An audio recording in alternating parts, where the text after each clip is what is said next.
سب سے بڑی نعمت خداوند تبارک و تعالیٰ کی جو قرآن بتا رہا ہے وہ نعمت ولایت ہے، نظام ولایت ہے. جس قوم کو یہ میسر آ گیا وہ قوم سرفراز ہے، لیکن جس قوم کا ولایت سے رابطہ نہیں ہوا وہ مفلوج ہے، فالج ہے اس کو قوم کو. جس طرح جس ہاتھ کا دل سے رابطہ نہیں ہے وہ ہاتھ بہت خوبصورت ہو، بڑی انگوٹھیاں اور بڑی چوڑیاں پہن لے، بڑا رنگ بھی اس کا بڑا گورا ہو، لیکن یہ ہاتھ ہے مفلوج ہاتھ ہے.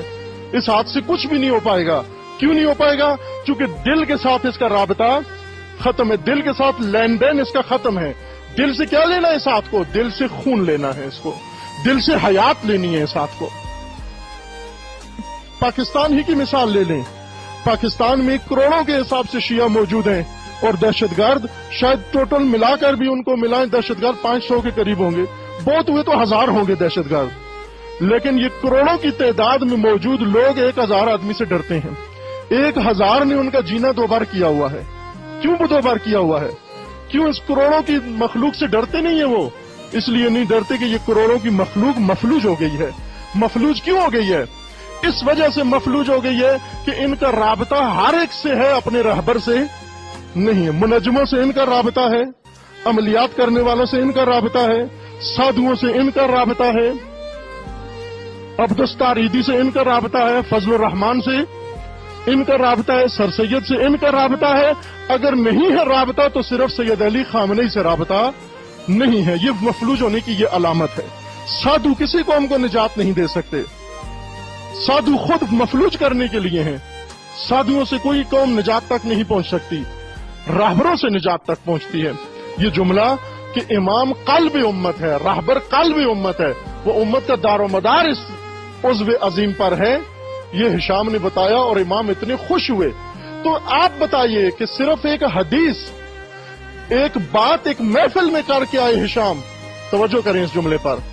ہشام امام کے شاگرد تھے، مخالفین کے اندر بیٹھ کر صرف ایک جملہ کہہ کے آئے، نظام نافذ کر کے نہیں آئے ہشام.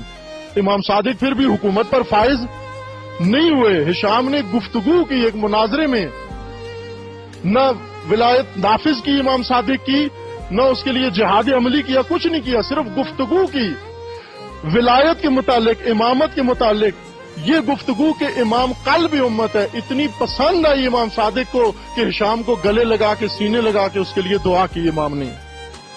تو آپ کیا سمجھتے ہیں کہ وہ لوگ جو امامت کے متعلق جا کر دنیا میں ایک جملہ کہہ دیں، امام کو اتنا پسند آتا ہے، تو وہ شخصیت اس کا کیا مقام ہوگا کہ جس نے امامت کے بارے میں جملہ نہیں کہا، امامت کے بارے میں اجتہاد کیا، ولایت کے بارے میں اجتہاد کیا، اس نظام کو جو دبا ہوا تھا اس کو نکال کر اور اس کا پرچم بنا کر اور ٹیکنالوجی کے دل میں گاڑ کر دنیا کو بتایا کہ یہ نظام الہی ہے، یہ اللہ کا نظام ہے بنایا ہوا. تو آپ کیا سمجھتے ہیں امام زمانہ اس شخص کو گلے نہیں لگائیں گے؟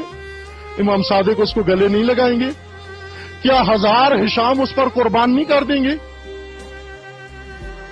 جس نے اتنا بڑا کارنامہ انجام دیا ہو؟ یہ امام راحل کا تحفہ. اس لیے خود وصیت نامے میں بھی اور جہاں انقلاب کے بعد جتنی مدت امام زندہ رہے، ایک چیز کا امام تکرار کرتے رہے پوری دنیا کے لیے. وہ کیا تھا؟ پشتیبان ولایت فقیہ باشی. اس نظام کے پشتیبان رہنا، اس کے حامی رہنا. اس کو چھوڑو گے تاریخ تکرار ہو جائے گی. کون سی؟ ائمہ کی.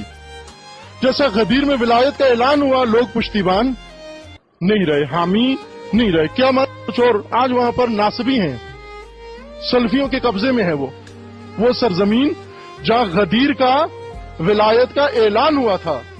بس ایسے ہو سکتا ہے کہ اگر امت ساتھ نہ دے، نہ سمجھے، وہ زمین بھی ان سے چھین لی جاتی ہے، وہ نظام بھی ان سے لے لیا جاتا ہے.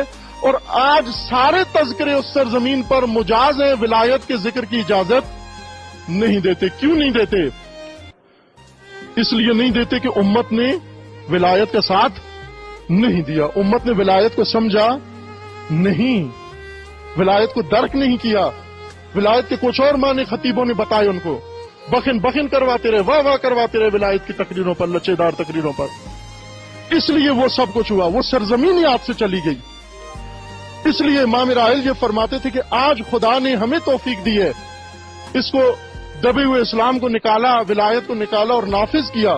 خدا نہ خواستہ اگر آپ لوگوں نے بھی چھوڑ دیا وہی زمین وہی زمانہ تکرار ہو جائے گا.